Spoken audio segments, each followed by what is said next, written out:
Welcome, everyone. Welcome to Cha with Roma presents Wild and Tender Reading and Conversation with Pascale Petit, Sarah Howe, and Fiona Benson. This is Romalyn Ante, your host for tonight. Hello to our friends and to all the new faces and the new names here. Good evening. Cha with Roma is about gathering, much like a conversation over cha or tea.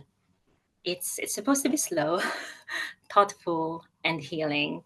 But tonight, I am so excited and I am almost exhilarating to hear from three of my favorite poets. What began as an interview series back in 2021 with poets has grown into a community that nurtures creative connection, support, and learning. And many of you know that we also host generative workshops. But tonight, we focus on conversation and reading, and this will be an extraordinary evening. We will hear from three remarkable poets: Fiona Benson, and this is her latest work, Maiden Witch from Cape. Oh, she brilliantly explores fierce folklore and also grief rituals in this book, but we'll talk about that later. We also have Sarah Howe, whose poetry performs intricate domestic and linguistic archaeology. And this is her latest collection, T.S. Eliot shortlisted 4 tokens from Chato. And then we have Pascale Petit. Her latest collection from Blood Ox is Beast. And her writing, of course, her writing brims with mythic and animal saturated metamorphosis. Together, their work creates a conversation between hunting and inheritance and motherhood and care, and most especially, I think, language and survival. There's always that wildness meeting tenderness in their poetry in multiple forms, and I'm really excited to introduce our first reader for tonight. We will begin with Sarah Howe. Sarah is a Hong Kong born poet and editor.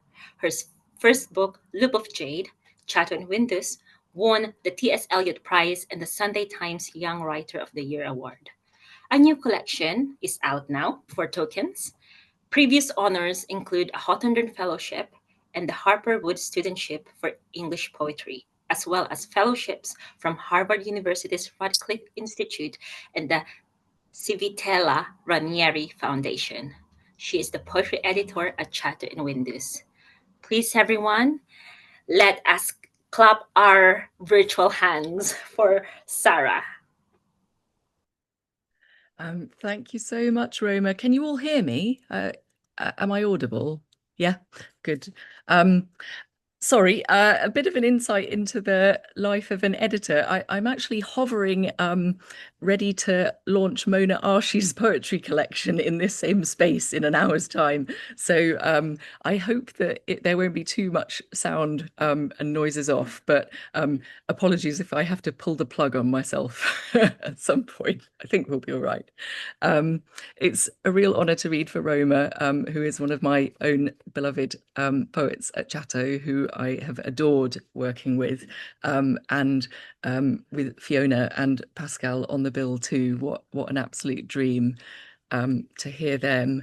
I thought I'd begin with a poem which came relatively late in the evolution of the book.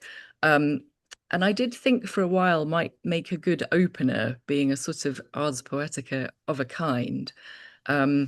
It comes of that poem by Emily Dickinson that you'll all recognise these lines from, which I started to suddenly see in a new light when I came to teach it.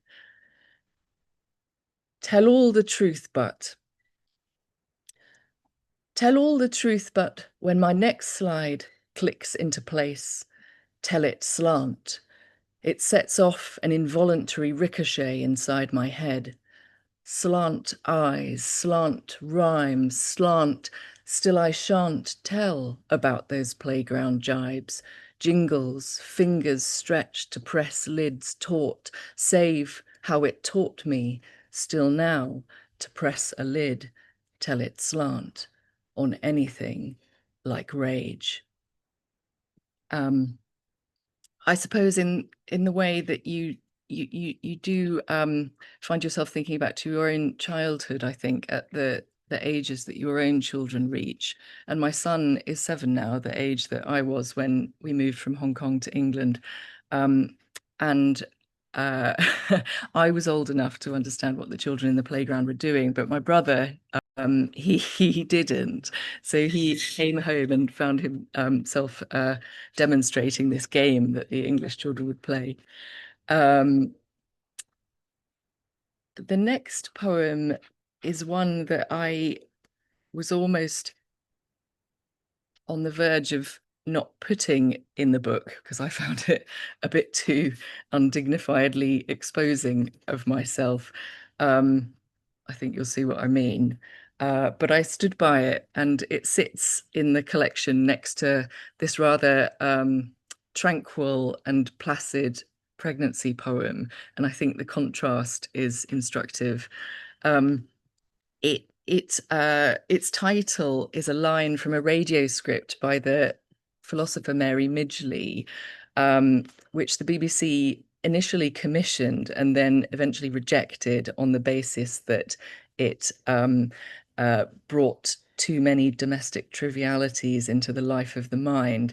Her argument was essentially that philosophers, the great philosophers of the Western canon down the ages, have not only been all men, but bachelors, and that certain philosophical problems don't look like problems anymore, like the problem of other minds and whether they exist.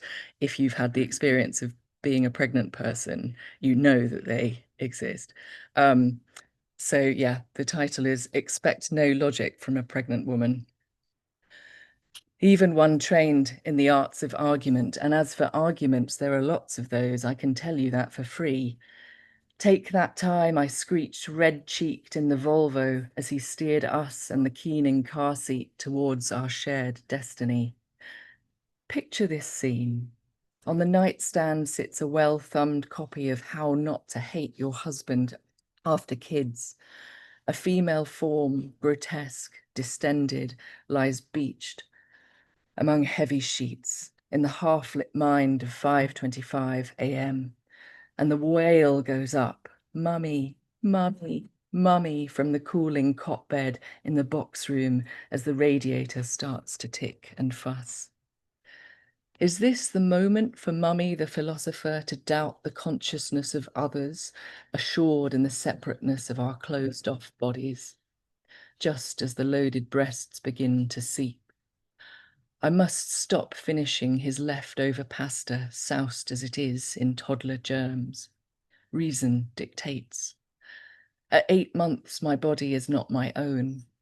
My ration of sleep will soon be eaten almost away like my vermiculate former brain. Still, the night's deepest reaches do give up their intuitions, their seeing-ins like flares at the edge of pressed-on eyelids. I have made something from this life. Just don't ask me what.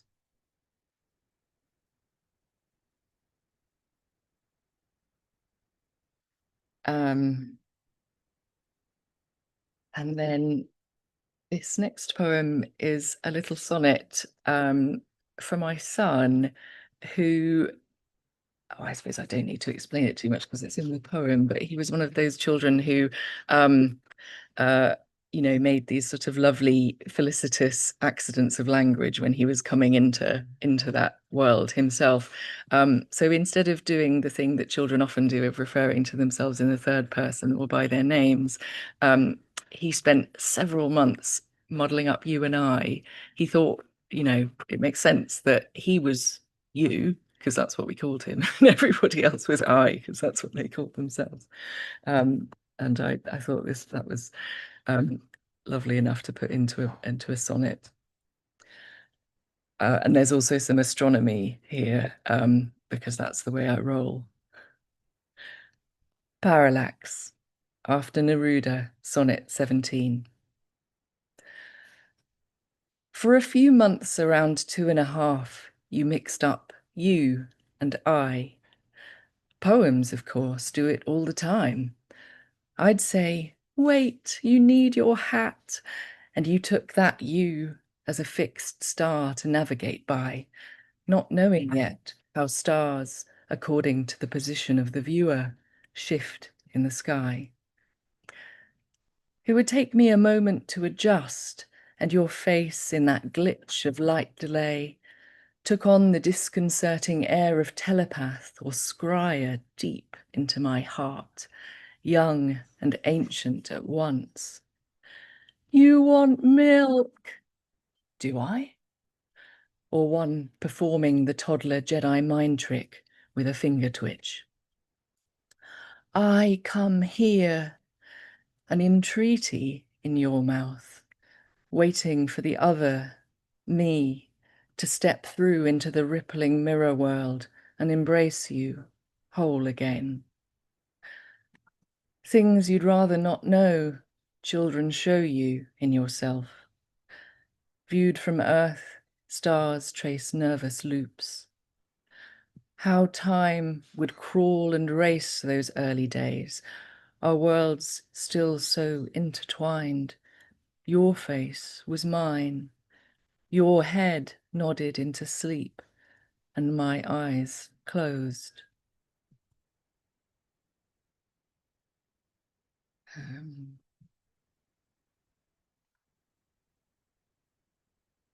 This next poem is part of a strange sequence in the book that I think of as almost picking up a thread, another sequence, and pulling it until the whole thing unravels.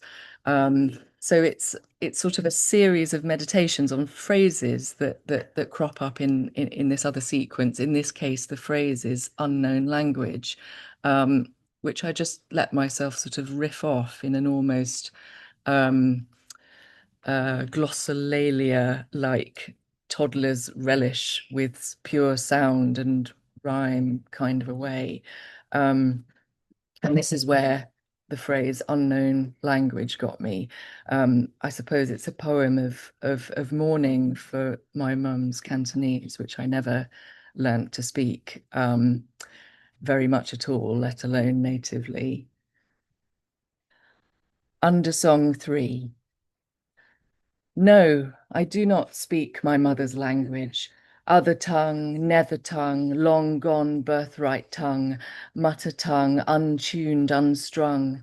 Two sang in my child's ear. One sense, the other a koan of tones and underlonging, unbelonging. I do not my unknown language, harder one with age. Sing wrong, burdened tongue. Oh, mend my dead end tongue. I do not own my mother's tongue. I ring alone my father language, loaned tongue, a loaned song, gauge, my ears gauge hamstrung, my further tongue, falter tongue, I hone and never gone, and not undone.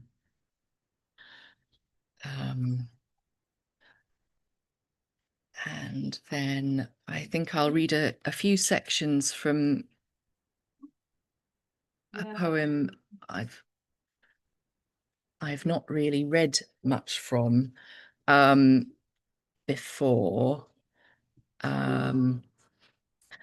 It's the last one in the book. It's called An Error, a Ghost, which is it's a phrase out of that very famous short story by Borges called The Garden of Forking Paths. And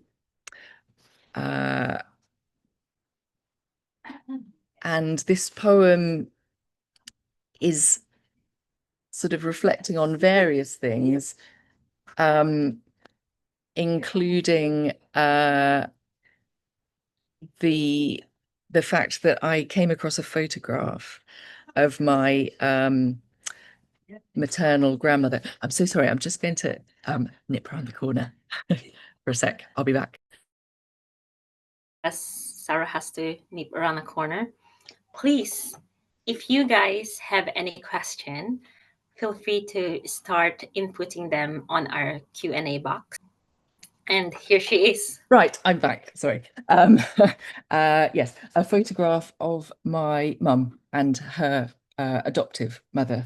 And in the course of looking at this photograph, it's described in a section of this poem, I suddenly had this uncanny sense that they couldn't possibly not be related. And so this poem is sort of about double takes and realizations that might potentially undo everything we think we know about ourselves and our families, but that might also be imaginary, and the shifting ground of that. So there's an epigraph from that Wilfez story, which goes like this. I imagined a labyrinth of labyrinths, a maze of mazes, a twisting, turning, ever-widening labyrinth that contained both past and future and somehow implied the stars. 1. I turned the page and knew I'd seen the photograph before. I was looking for my dad after he died, but this album was older, hers. I'd seen the same picture, still I'd not seen it, was startled to my core. 3. I've been putting this off, don't want to turn to it again. In grainy black and white, a portrait of my mum. Her face rhymes with mine at 5, my daughter's now, sat next to the woman she was taught to call mother. They've put on their best.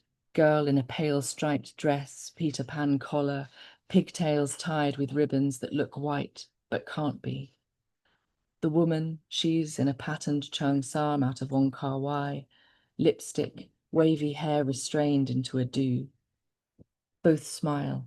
The child's gaze blurs subtly, caught by something out of frame. Hers looks straight into the lens. What shocked me? Their noses. Surely they were the same, or nearly. But more than that, the contours of her face. 6. That nose. I'd struggled to draw it in art class, scanning the propped mirror's smeary glass to produce the lifeless self-portrait my teacher called, a bit racist this, or just perceptive, a mask. I felt myself being driven in the dark along another history's forking path, a shift in the terms of the universe, undoing, if true, everything I knew about our dim scene of origin, gravity and quantum overlaid, two divergent worlds. And then in this last poem, section of the poem, I look at the photograph again, and what I'd seen seems to slip away. 20. Of the photograph, I took a furtive snap. I open up the app, look at it again. Her face, a garden I can take in only in parts. No long view, boundaries occluded, bends where the way disappears.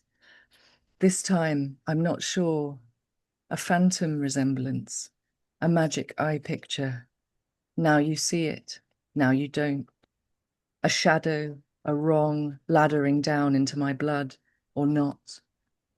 If every family is a kind of story, however broken, a stone passed through many lives, what would it mean to find the truth?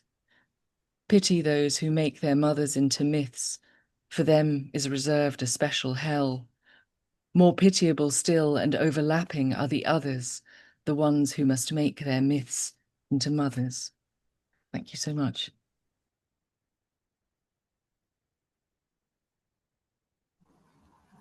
Thank you so much. Thank you, Sarah. Thank you. Wow, that's um, that's really a breathtaking reading. Her face, a garden I can take in only in parts. Sarah Howe's language carried, as you have heard, carried such precision and grace. And I think what I really admire about her work is how the imagery, the language play, and the quiet intensity of voice, they're all exquisite. But this is a poet, and For Tokens is a book that really masterful way of weaving both the intellect and emotion. So please let us give some love or show some love for Sarah Howe, virtual love. And we will go to our next reader, Fiona Benson. Fiona Benson's collections are Bright Travel, Ghost, Ephemeron, and Maiden Witch. She is an experienced portrait tutor and has taught for Arvon, the Portrait School, Outspoken, and various universities and festivals. She lives in Devon with her husband and their two daughters. A warm virtual applause for Fiona Benson. Hi everybody. That was just such a spellbinding reading. I kind of don't want to break the spell, Sarah. I have no idea how you managed to do that with a whole launch happening in the next room. It's such an honor to be here. It's so lovely to read for Roma, who is a poet I so deeply admire and love, and with two other poets I so deeply admire and love. So this whole evening is a joy. I was trying to keep the theme wild and tender in mind. So some of these poems are my go-tos and some are not. So I hope they are okay. So I'm going to start with Jenny Greenteeth. There's a regional myth about Jenny Greenteeth being a water witch. She's associated with duckweed because duckweed looks like you can walk on it, but of course you fall through. So she's kind of a warning myth that keeps you away or keeps children away from ponds covered in duckweed. I'm just going to read the second part of this, which imagines her genesis and how she came to be. Jenny Greenteeth. Jenny Greenteeth. Her rotted jaw, the slime of it. Swell-faced, abscessed, eats her food stewed to mush. Never had a sweetheart walk her out. No one wants to kiss that mouth. Slides through the village with her shawl clutched tight like a filthy, ropey web. Keeps to the shadow of the wall. Some witches don't need a ducking stool. Some witches wade in and lay themselves down with a pocketful of stones. But nobody saw Jenny Greenteeth drown. No one noticed she was gone till the mill pond turned foul and her body rose, buoyed by its own gas. Rose by the mill where we grind our yellow corn, and we felt that rank contamination, the loneliness and desecration of Jenny Greenteeth, the one whose sinning ma we starved and shunned when no one came to claim her hand. So her bump grew small, and she spawned this malformed girl with spindle bones and called her Jenny. Her teeth came soft and green, her hunger walking her through the village once her ma was gone, asking for a bowl of gruel. Who has failed to see her there, like an empty cup begging to be filled? And what did we fill her with? This little jug, this girl-shaped pitcher. What did we fill her with? But hunger and neglect and how to be cruel. And it's too late to be sorry now. Though we're sorry now, she calls our children to the water and holds them down.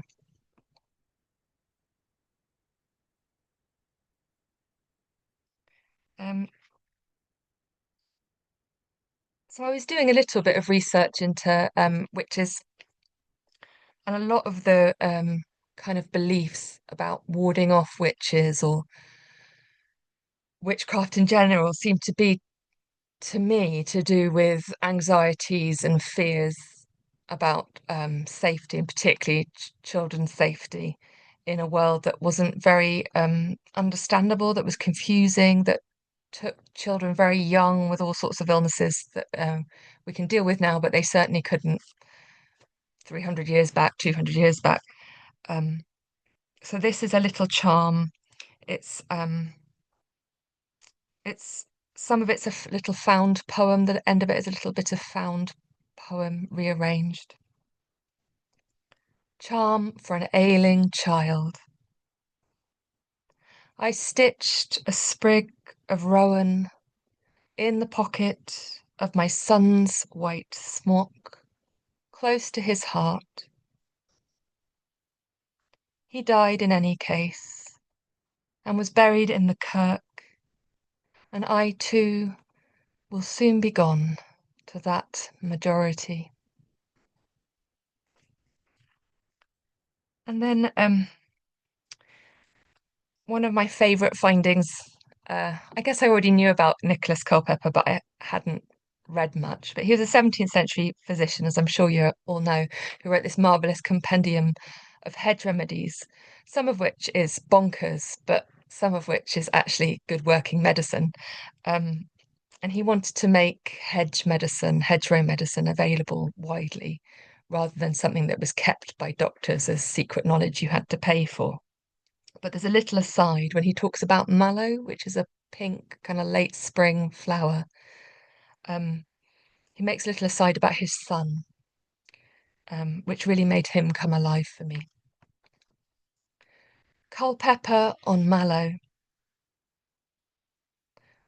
Not long since, myself being away, my son was taken with the bloody flux, laid to waste by this inside plague, the excoriation of his bowels exceeding sharp, bleeding hard, and like to die. I came home as soon as I could. The only thing I gave him, mallow, boiled in milk, poured into his mouth sip by sip. In 2 days, he was healed.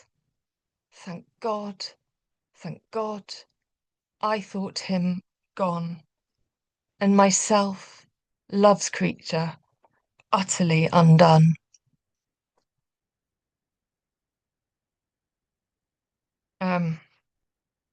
I very rarely read this next poem, and when I do, I make jokes about it, because Sarah read that one that she said she felt exposing. This is one that feels exposing, but as it's wild and tender, um, I've got to read it for Roma.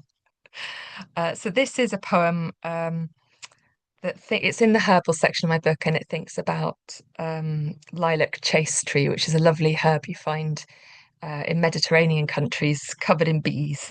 But it's been used in various ways, especially in women's medicine, to kind of calm hormonal change and rage and desire and all that kind of thing. And actually, Jackie's here. So Jackie Taylor was there when I wrote this poem, because we did some herbal work a long time ago.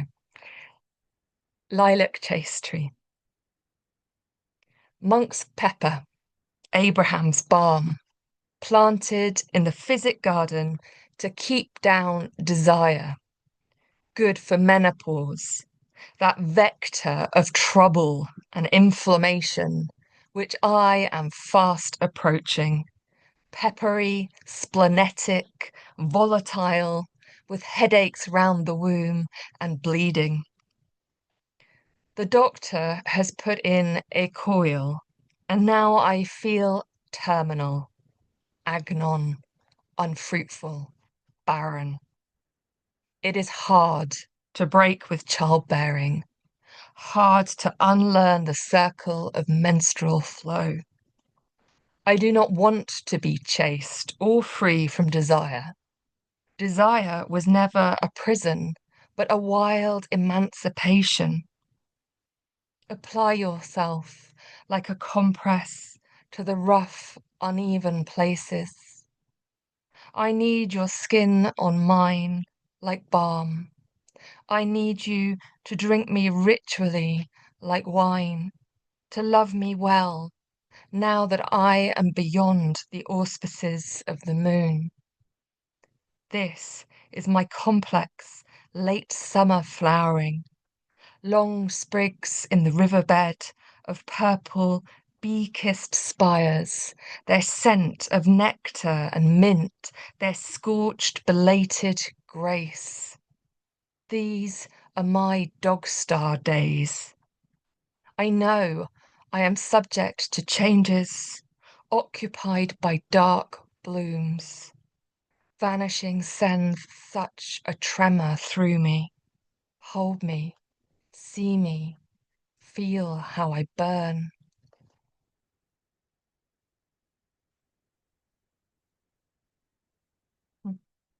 Um, so for the tender theme, I've got a little poem about snails, which seem to me one of the most tender creatures on the earth. So I think I'd better read that one.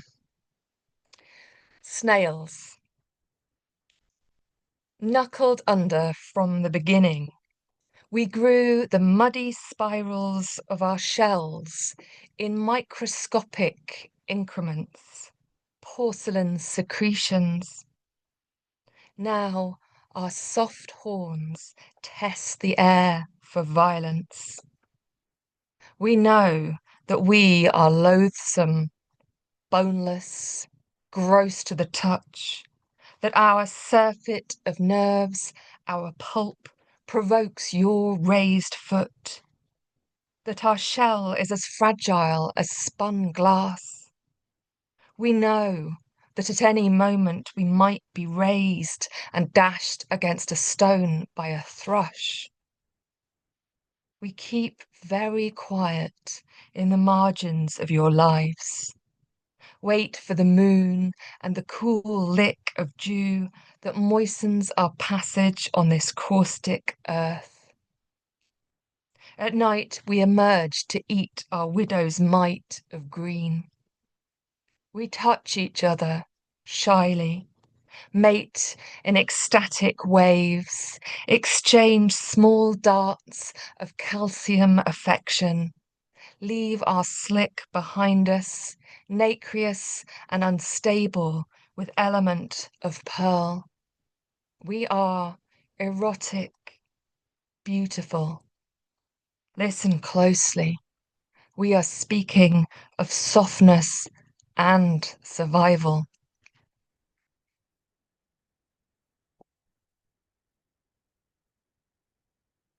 And I think I've got time for two more poems.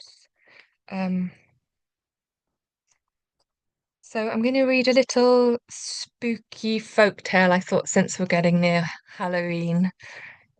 So this kind of reimagines Bluebell Woods as a space of dark enchantment. Bluebells, be wary in the woods. The wet blue pools of bluebells hung with spells are a well-managed enchantment. Such doctoring is danger to a human child, so do not let your children wander. Like that boy left to wade ungoverned, who was locked in deep pockets of oak and song, fed green broth of garlic and hawthorn, and glamoured so none could find him, though we called through the hours to bring him home. The year turned bitter before he returned, crept up to his mother's hearth, half starved, shivering and dazed, fairy strayed, tuned to the habits of the woods and strange, running in his sleep with the deer. On the longest night, we went with lamps to the darkest part of the woods and left him there.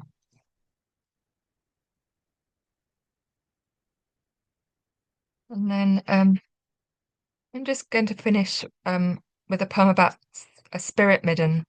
So spirit middens were caches of clothes or shoes that would be kind of secreted in behind the walls or above fireplaces or under floorboards as a kind of decoy for the evil eye or the witch. So the idea was she would be attracted to the human smell instead of going for your actual children.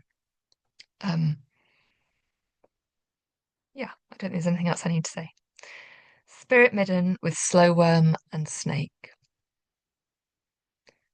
Mother long gone, Here's the cache of clothes you stuffed between the chimney stack and lath and plaster wall to divert the witch.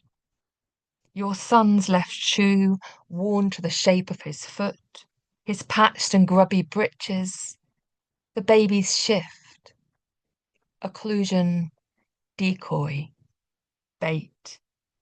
Take this human trace, but leave my daughter, leave my son.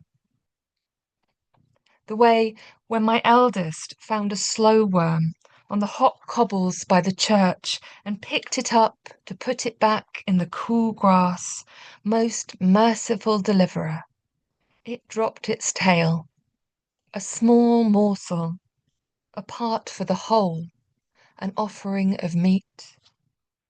And when that black snake whiplashed across the steps in Italy, I threw my daughter behind me and screened her with my body. Forever after she was cross, she never got to see the snake, that forked and shining ribbon, that venom string. How can I tell you, daughters? We are always looking for the counterspell, the correct deflection, an interruption in the air so evil cannot find you, nor sickness, nor death. Bite me in the heel, but do not take my soul. Secret here behind me, my precious girl, which makes me the spell catcher, which makes me the witch.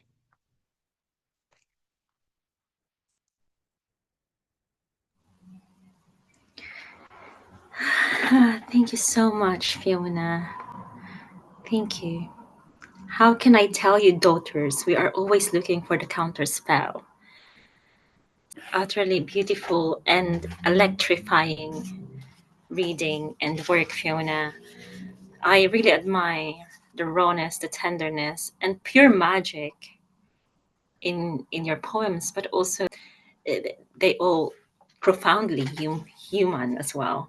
And you could really hear such audible heartbeat in every poem with ferocity, both ferocity and compassion. So thank you for a truly unforgettable reading.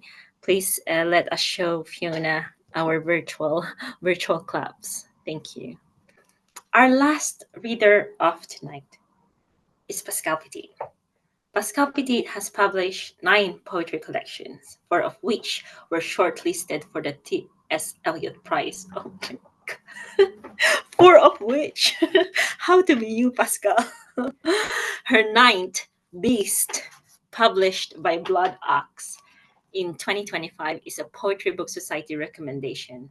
Her eighth, Tiger Girl, was shortlisted for the Forward Prize for Best Collection and for Wales Book of the Year. Her seventh, Mama Amazonica, again from Blood Ox, won the RSL on That G Prize and the inaugural Laurel Prize for Eco Poetry and was the Poetry Book Society choice. Her debut novel, My Hummingbird Father, was published by Salt in 2024. Let us all welcome Pascale Petit. Thank you so much, Roma. It's such a pleasure to be at an event with Sarah and Fiona and you. So thank you for creating this place with 3 of my favorite poets. I'm going to read from Beast, and I'll start in the Amazon section.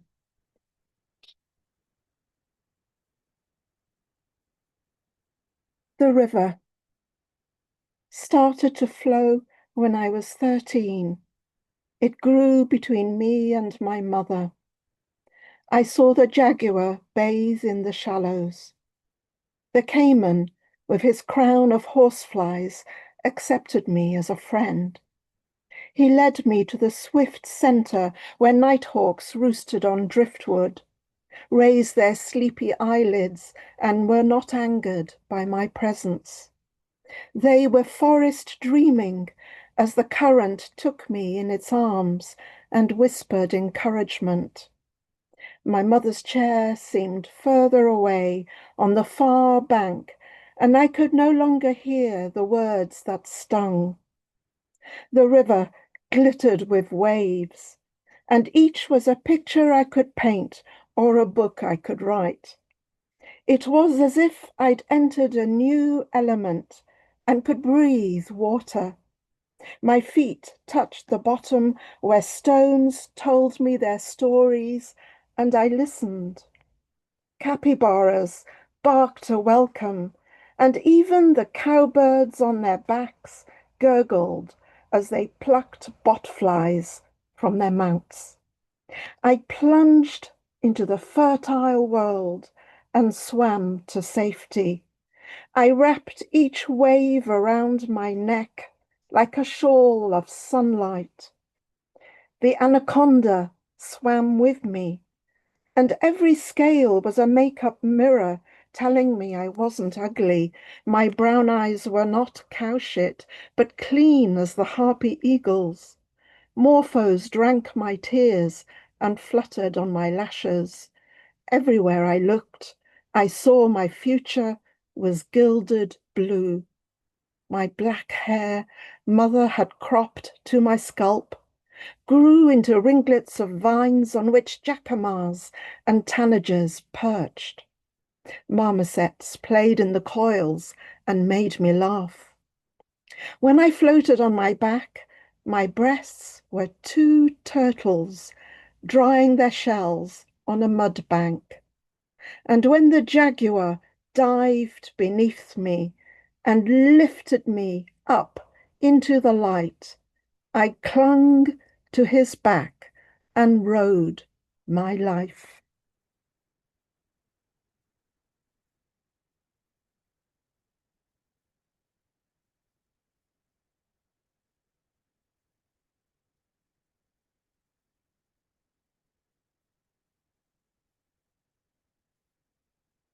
Um, so the second poem is also from the Amazon, but also in Paris.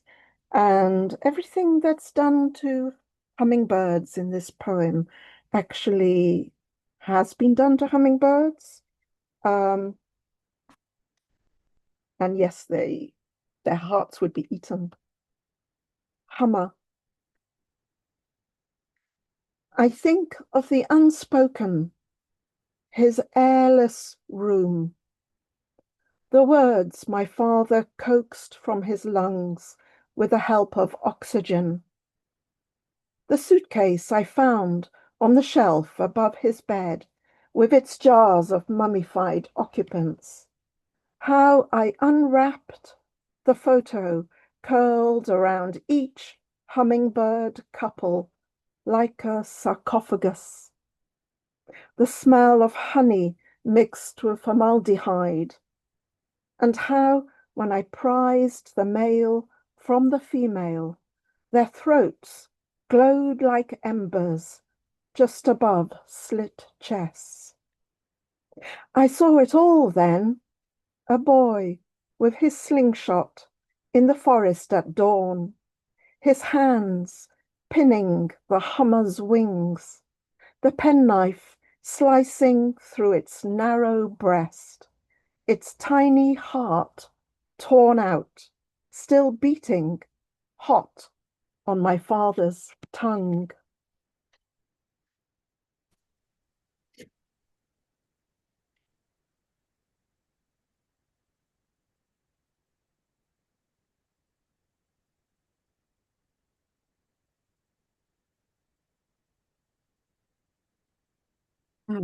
Change of scene now to the Languedoc in south of France, and lammergeiers, the most beautiful vultures, which are they have a special trick of being able to eat the longest bones in a carcass. And I've had the joy of actually seeing them in the Gorge de la Jante in the Midi. The Lammergeier daughter. That night, I opened your wardrobe and found a trophy of vultures, their necks pierced by hanger hooks. I saw at once that you hunted everything I loved: the griffon, the Himalayan, the lammergeier, who haunted our home with wheeling cries. I peeled off my skin then and robed myself as a bird bride. Veiled in morning mist, I married the sky. Of course, you aimed at my heart, but as the bullet tore through me, I wrapped my talons around your skull, lifted you high, and dropped you as a lamb drops newborn from his mother onto the snow-fleeced earth. I landed beside you on the quilt, and when the flesh-eaters had done their work, it was I, your lammergeier daughter, who devoured your bones. Look, father, how they slide down my throat like rifles.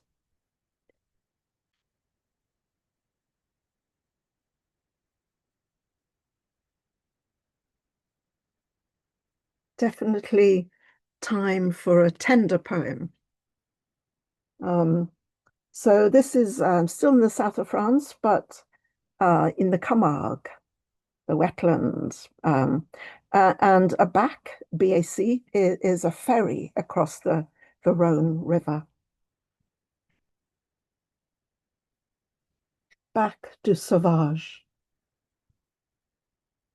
Not the ferry itself across the Petit Rhone, nor the narrow road between the river and the canal through marsh leading to it. Not the low power lines like bunting along one side, with songbirds silhouetted against the sun on this savage land.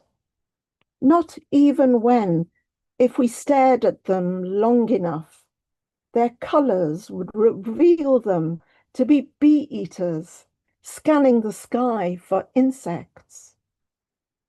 Not how, when we reached the barge, we turned back to be on the right side of the road, closer to them, as if we could catch our lives in our mouths as easily as they snatched wasps in their flight. As if we could stop the car and snap them up with our camera, take their quintessence home, then peer at the shots for glints of us in their red eyes. No, not even how beautiful we could be in chestnut, gold, and turquoise raiment, reflecting tints of the atlas as we migrate across the hungry globe.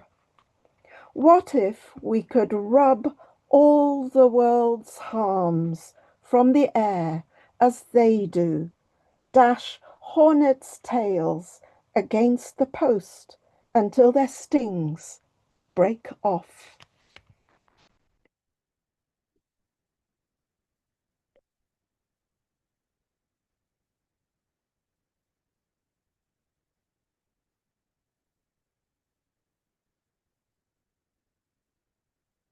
I'm going to read two more poems.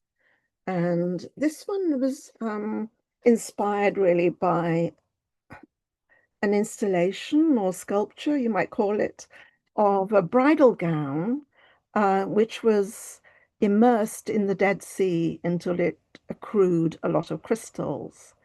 And it was made by the sculptor Sigalit Landau.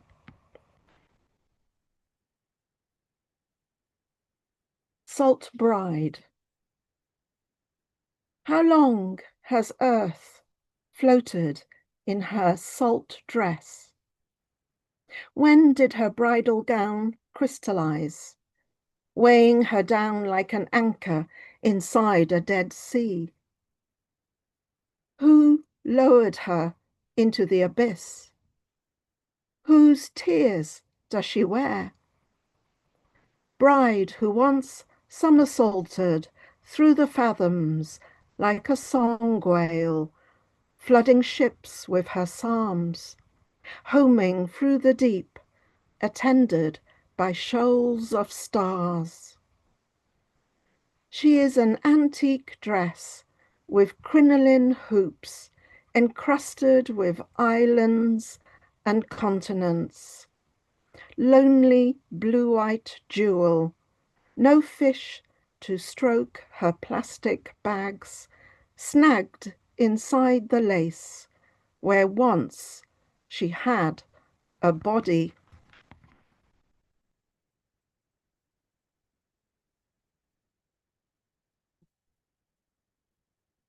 So my last poem is here in where I live, just under Bodmin Moor in Cornwall, in the very deep countryside. And it was written during lockdown, when we'd go up and walk on the moor every day. And there was a water hole there where we liked to have a picnic. But one day, this bull was there. Galloway bull at the water hole.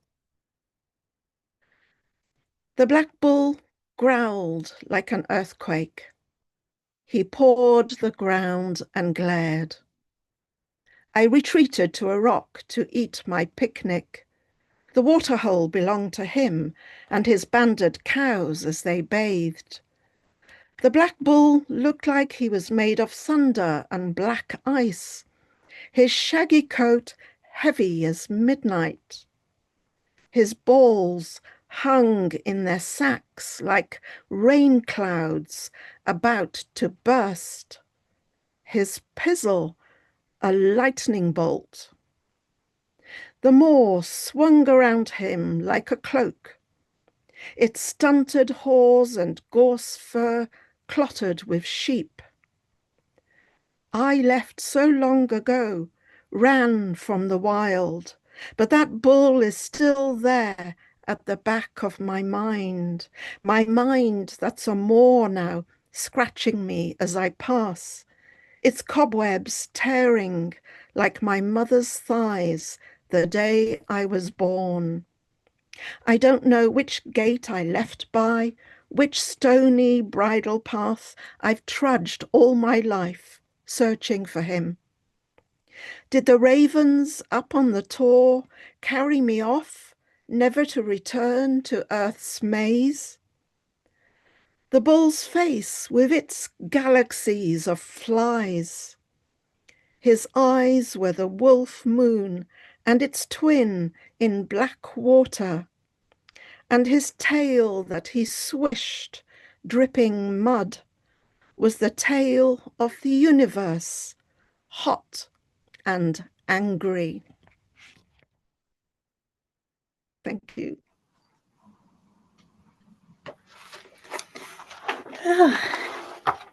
Thank you, Pascale. Wow, what a line. The bull's face with its galaxies of flies. Every poem seemed to shimmer but also shatter with beautiful imagery inside and really quite power of how we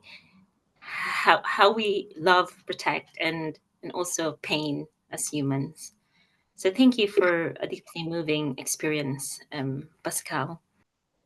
I really admire the three of you for showing the raw and the uncertain soul, the uncertain heart of your craft. I want to start the question with about memory and this sort of the theme of haunting.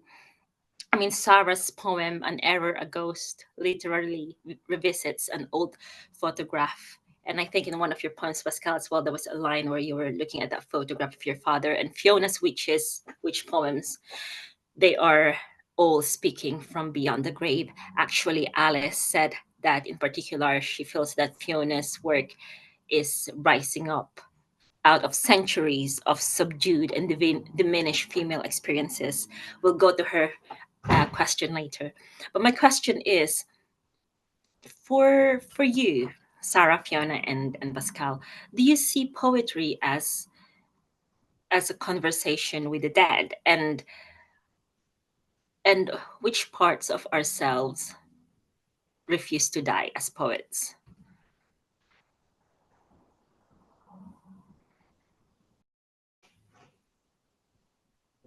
I'll just jump in to say, I'm so sorry, Roma. I think it's got too noisy where I am to meaningfully contribute to the Q&A, but I'll listen rapt to Fiona and Pascal's answers.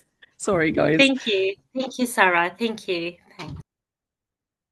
But I was just thinking of Sarah's wonderful poem with Tell It Slant, that kind of Emily Dickinson line that Sarah then kind of uses to express rage, right?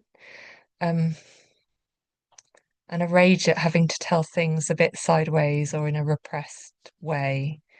So I think, I mean, we are in conversation with ghosts all the time as writers. I think we all are, aren't we? Because we're in conversation with voices that have, the people are gone, but we're left with, Emily Dickinson is long dead, but her voice still speaks to us so directly. And I think,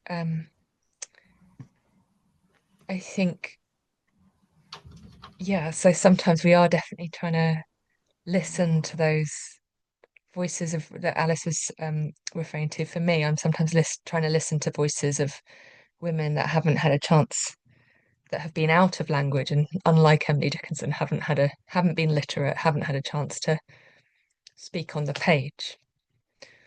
But that's about as close as I can get to an answer. Sorry.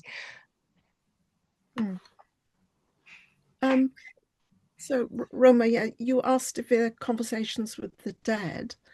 So, as you saw, as you heard, quite a number of my poems have conversations with my parents, and they are dead indeed.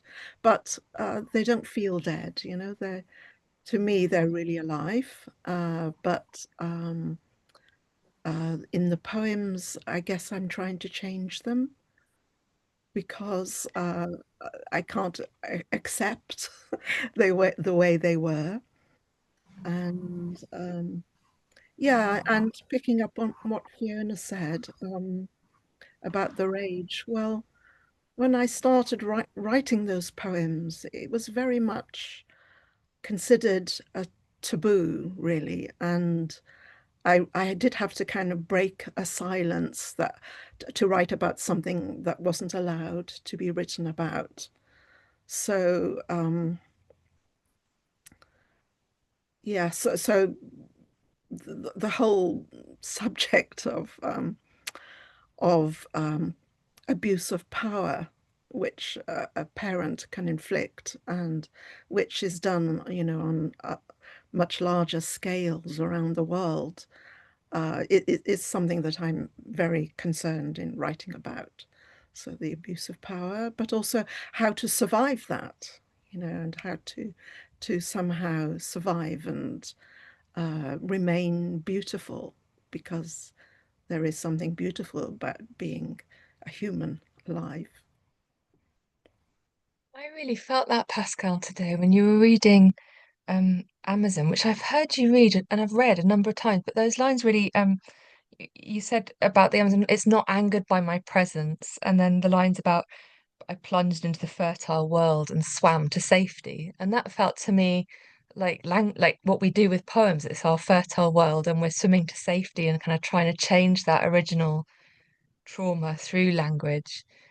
I mean, you do it, so you transform it into something beautiful and fecund and miraculous, don't you?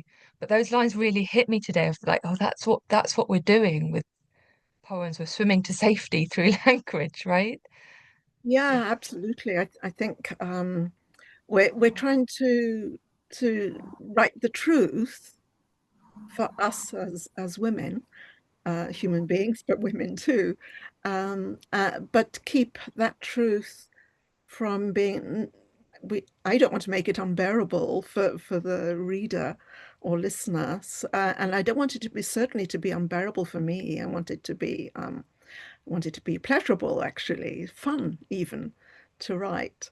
So yeah, I very much admire how you and indeed Sarah write from inside the body, the female body, and of course from in your case, Fiona, the amazing, powerful poems about giving birth, which I have not done, but to hear it from the inside like that is so it, it's really revelatory, to and revelatory to people who haven't given birth, as well as maybe to men as women.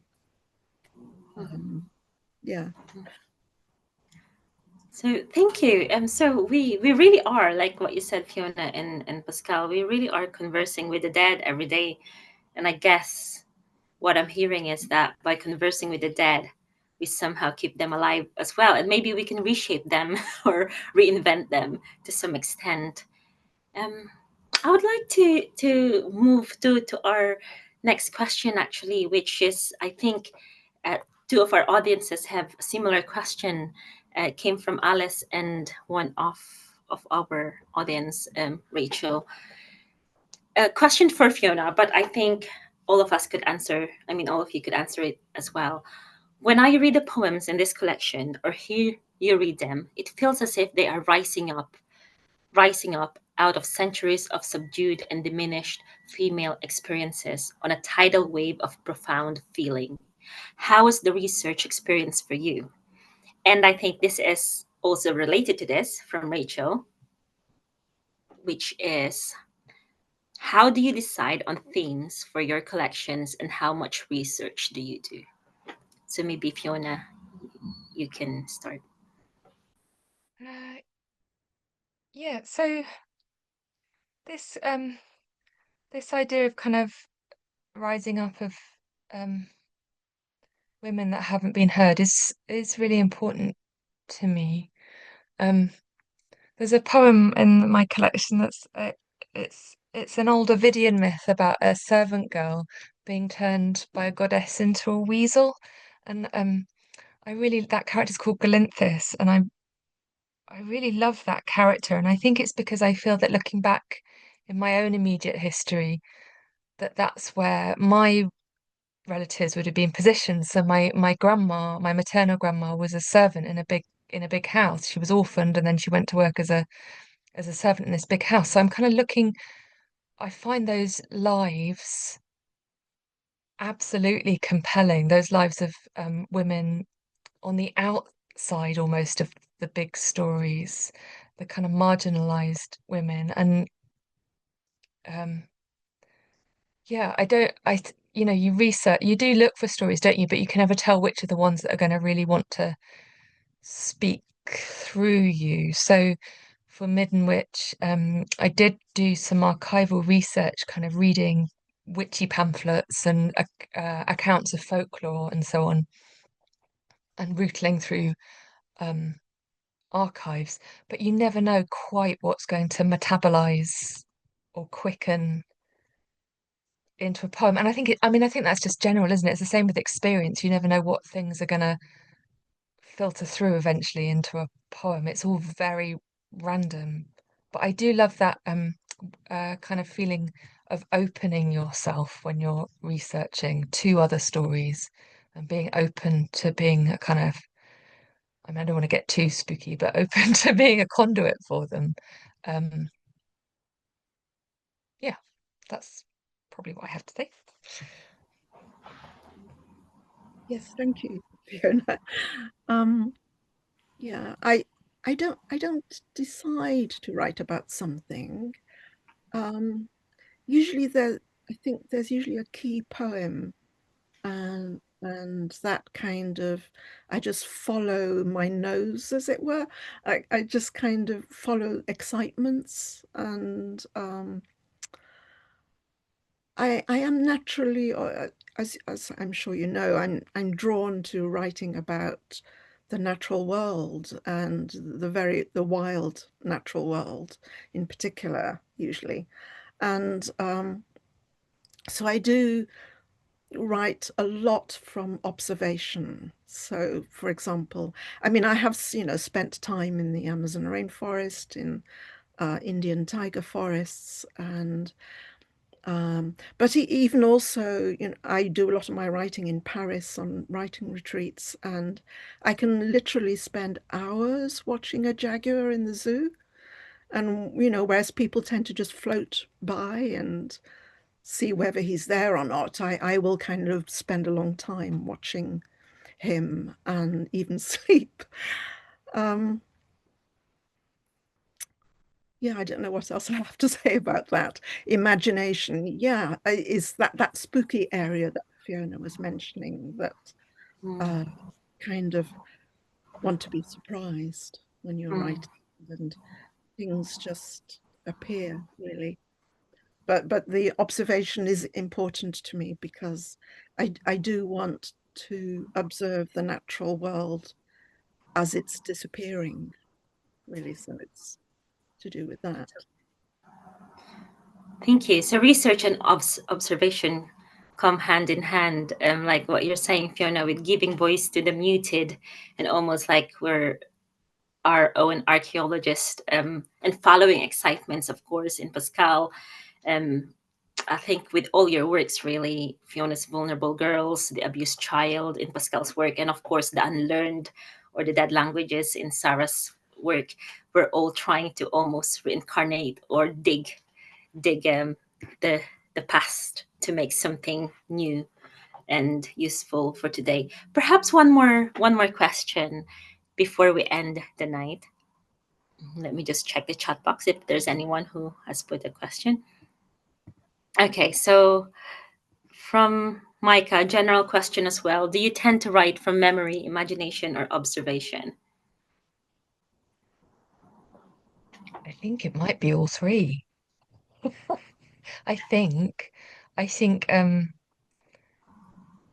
memory, yes, but also that there is observation. When you experience the thing for the first time, there's got to be some observation going on, and also imagination, transformative powers of imagination and empathy. So I think everything has to be, well, not, Has to come together. not in every poem, but I think it all comes together. Yeah. In that case, Fiona, Sarah, and Pascale, what kind of poems, or perhaps you probably have a poem in mind, what kind of poem scares you the most, and which one comforts you?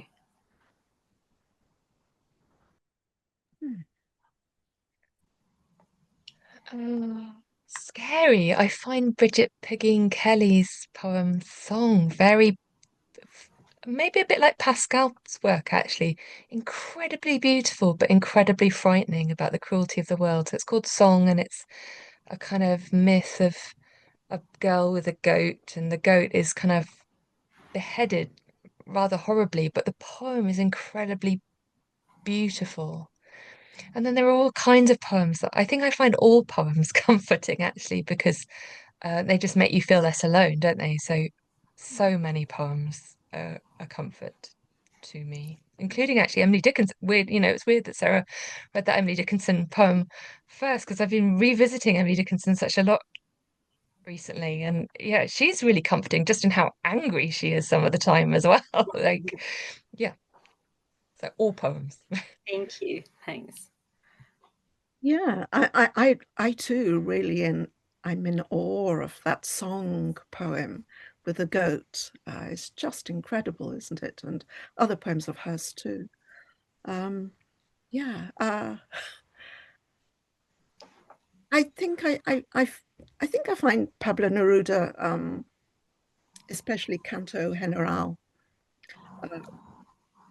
kind of comforting, even though what he's actually leading up to convey is a kind of betrayal of the continent, of the country. But the kind of the way that he encapsulates and describes the forest and the mountains and the rivers, everything. Yeah, all poetry is comforting, however terrifying it is too. Angels are terrifying. Thank you. Thank you. And thank you as well, Sarah. It's so nice of you to stay with us as well while you are there supporting Mona's launch. I think this is where our reading and discussion ends. Thank you so much. It's been such an honor to host you. And thank you for everybody who attended. I wish you all a peaceful evening.